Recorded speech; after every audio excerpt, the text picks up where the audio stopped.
আনন্দৰ কথা এই খেলৰ যোগেদি মানুহৰ একতা কেনেকৈ আহে বা একতা আমি হিন্দু মুছলিম এইবিলাক ভাগ ভাগ যেনেকুৱা মানুহবিলাক কৰে সেইবিলাক যাতে এই খেলৰ যোগেদি এইবিলাক নাথাকে আমি সকলোৱে এক আমাৰ ৰক্ত চবৰে এক কাটিলে চবৰে লাল ৰক্তই ওলায়।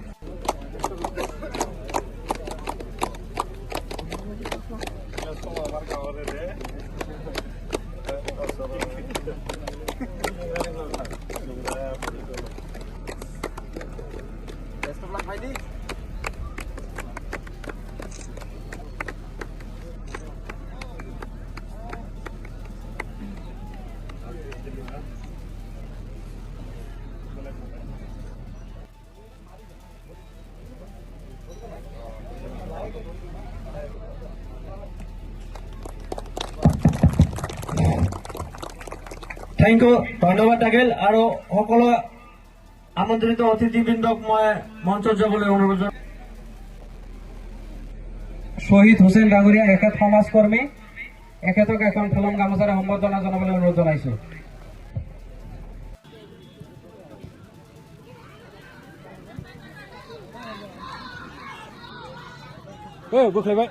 আমি বিৰাট এক্সাইটেড হৈ আছিলো, এটা গোল হওক, আমি চাওঁ গোল হ'ব নোৱাৰিম। যি কি নহওক সকলোকে শুভেচ্ছা জনাইছো আৰু বিজয়ী দলক কংগ্ৰেচুলেশ্যনছ কৰিছো। আজি ইয়াত যিহেতু আমি খেল উপভোগ কৰিবলৈ আহিছো, গতিকে কথা শুনাৰ কাৰো ইমান মন নাই। এতিয়া এৱাৰ্ড সোনকালে ডিষ্ট্ৰিবিউট হ'ব লাগে, গতিকে মই বেছি কথা নকওঁ। ভোটগাঁও যুৱ সংঘক মই ধন্যবাদ জনাইছো এনেকুৱা ধৰণৰ খেল অনুষ্ঠিত কৰাৰ কাৰণে, কাৰণ খেল ধেমালিয়ে মানুহক একত্ৰিত কৰি ৰাখে, মানুহৰ শৰীৰ আৰু মানুহৰ মন দুইটাই খুব। সেইকাৰণে স্পেচিয়েলি প্লেয়াৰবিলাকক ধন্যবাদ জনাই আছো যে তেখেতে ইমান ধুনীয়াকৈ ডিচিপ্লিনেৰে আজি ইমান ধুনীয়া খেলিছে। গ'ল হ'লেও নহ'লেও খুব শান্তি শৃংখলাৰে এই খেলখন হৈ গ'ল। আৰু এই দুখন টিমক মোৰ ফালৰ পৰা শুভেচ্ছা থাকিল। নেক্সট ইয়াৰ যেতিয়া আকৌ খেল অনুষ্ঠিত হ'ব আপোনালোকে জইন কৰিব, খেলিব। আৰু এই কমিটিক মই ধন্যবাদ জনাব বিচাৰিছোঁ, যি কমিটিয়ে ইমান এটা ডাঙৰ ইনিচিয়েটিভ লৈ পেলাই আজিৰ এই খেলখন সাফল্যমণ্ডিত কৰিছে।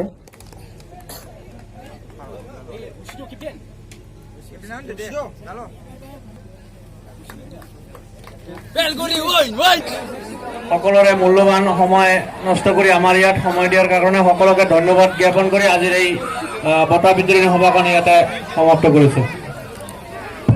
আজি 25 নৱেম্বৰ আজি ভোটগাঁও অঞ্চলৰ কাশীপাৰাত যি ফাইনেল খেলখন হৈ গ'ল, কোকৰাঝাৰ FC ক্লাব আৰু ডায়মণ্ড ক্লাব খুব ধুনীয়াকৈ শান্তি শৃংখলা আৰু ডিচিপ্লিনৰ মাজেৰে এই খেলখন অনুষ্ঠিত হৈ গ'ল।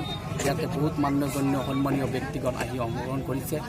ইয়াতে আমাৰ অতিথিসকল আহি পাইছে। আমি খুব ধুনীয়াকৈ আমি এই খেলখন আয়োজিত কৰিছোঁ।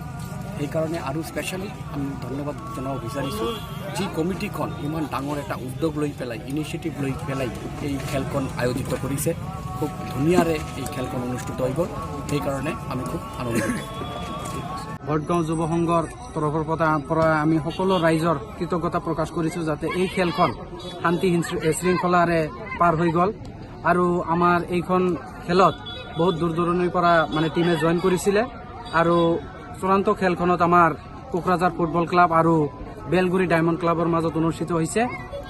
আপোনাৰ এই খেলখনত বেলগুৰি ডায়মণ্ড ক্লাবে উত্তীৰ্ণ হৈছে আৰু আমি প্ৰথম পুৰস্কাৰ হিচাপে আপোনাৰ 15,000 টকা আৰু এখন ট্ৰফি দিছোঁ। আৰু ছেকেণ্ড প্ৰাইজ আমি দিছোঁ 12,000 টকা আৰু এটা ট্ৰফি। লগতে আমাৰ player of the match trophy আছিলে আৰু মেন অফ দ্য টুৰ্ণামেণ্টৰো ট্ৰফি আছিলে। এইখন খেলত আজি দুয়োখন দল বৰ ধুনীয়া খেল খেলিছে। খেলখন আমাৰ শেষত প্লান্টি শ্বুট আউটত আমাৰ ৰেজাল্ট আনিব লগা হ'ল। ইমান ভাল খেল প্ৰদৰ্শন কৰিছে দুয়োখন দলে। আমি সকলো ৰাইজে তথা কমিটিৰ ফালৰ পৰা খুব ভাল মনেৰে উপভোগ কৰিবলৈ সক্ষম হৈছোঁ।